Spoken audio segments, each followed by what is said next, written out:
Ẹ kú dédé àsìkò yìí, èyí làwọn ìròyìn tó jẹyọ láti inú ìwé ìròyìn The Matrix lónìí ọjọ́ Ìṣẹ́gun Tuesday ọjọ́ kìíní oṣù kẹrin ọdún 2025.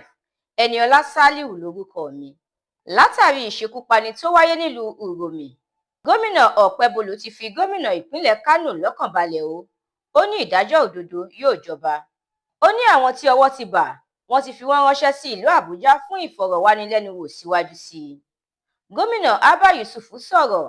Ó ní òun nígbàgbọ́ nínú ìfọ̀kànbalẹ̀ tí Ọ̀pẹ́bọlù fún àwọn pé òun yóò fi ojú àwọn aṣebi hàn sí gbangba. Ó rọ àwọn adarí jákèjádò orílẹ̀-èdè yìí láti rí i dájú pé ààbò àwọn aráàlú kó wa wọn jẹ wọ́n lógún. Wàhálà tó ń ṣẹlẹ̀ yóò túbọ̀ fún ìpínlẹ̀ Rivers lágbára sí i ni. Fubara ló sọ bẹ́ẹ̀.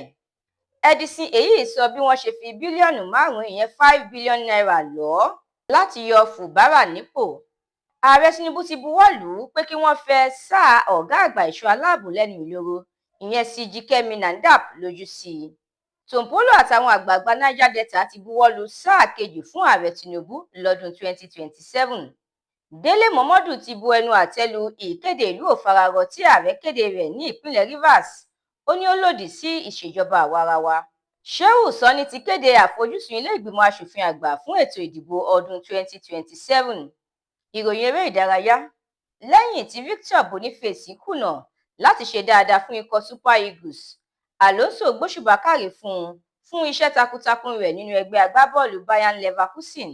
Ẹ̀kúnrẹ́rẹ́ àwọn ìròyìn yìí àtàwọn ìròyìn míì lẹ́ ò láǹfààní láti jẹ̀gbádùn tẹ́ ẹ bá darapọ̀ tẹ́ ẹ sì tẹ̀lé The Matrix lórí Facebook, Instagram, TikTok, YouTube àti X.